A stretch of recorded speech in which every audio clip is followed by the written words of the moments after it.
It's a froggy job, but somebody's got to do it. And this is a frog's job. And pretty much you're a frog that passed away.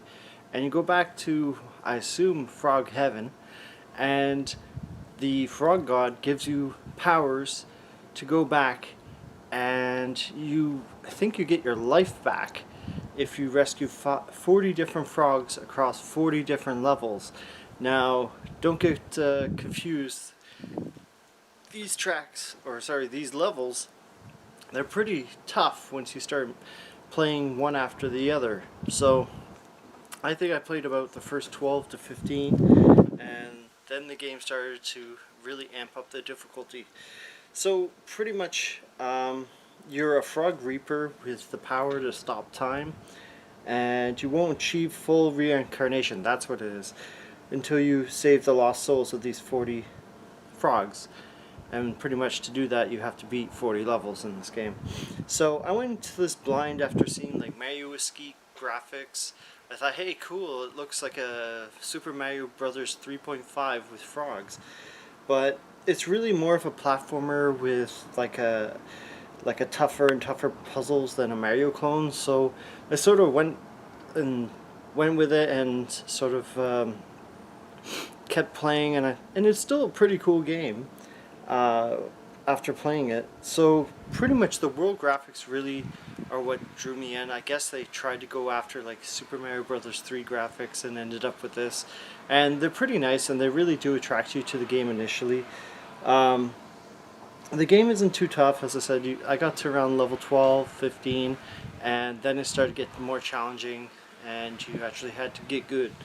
So yeah, the game, it's not too tough, just there's a little bit of finesse. I wouldn't say it's NES hard, but maybe you'll flub a jump in this platformer and you have to redo the level, but it's not frustrating at the beginning. It does get harder. Jumping over the moving platforms, pretty much avoiding pits. I haven't seen any enemies yet, but I've seen pictures where they start to arrive in the later or last few levels. Yeah, so you're just avoiding the spikes and mostly jumping properly, accurately. There's a noticeable 3D perspective, and it's kind of weird. I think this is a Unity game, and as soon as I tried it out, it's sort of glitching out. The game's levels just glitched out, so I tried to avoid using it. Most of the time, for the first half of the game, you really don't need it as long as you do the 2D aspect and just jump from platform to platform. The game's rather short. The fact that I was able to get through almost half the game in like 20-30 minutes, other people apparently they've taken that long, and pretty much they beat the game within an hour. So it's not a super long game by any stretch of the imagination. It would be cooler, in my opinion, if you could swing your scythe. I know there's like a pole or something that you throw later, but it's still not the same swing as your scythe. So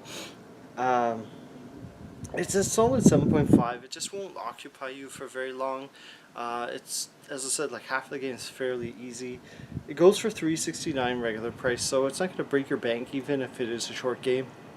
You play it bit by bit, and it's on sale, or was on sale, part of the last week for $2.84, so it wasn't a huge discount, so you could still pick it up for pretty cheap. It won't replace like the latest Kirby, Crash Bandicoot, or Mario, but it'll keep you busy between other games, or if you get bored of racing games, Need for Speed or something. It's a nice little like niche game that you could play in between, but yeah, I wouldn't say it's memorable, I wouldn't say it's forgettable, it's just there. If you're looking for a new platformer that's cheap, last you an hour, give it a shot. But yeah, I'd say like it's not going to be like probably one of your favorite games of all time, which isn't a bad thing, but at the same time, it's not going to replace your regular games. So anyways, keep on frogging it and keep on gaming. Bye.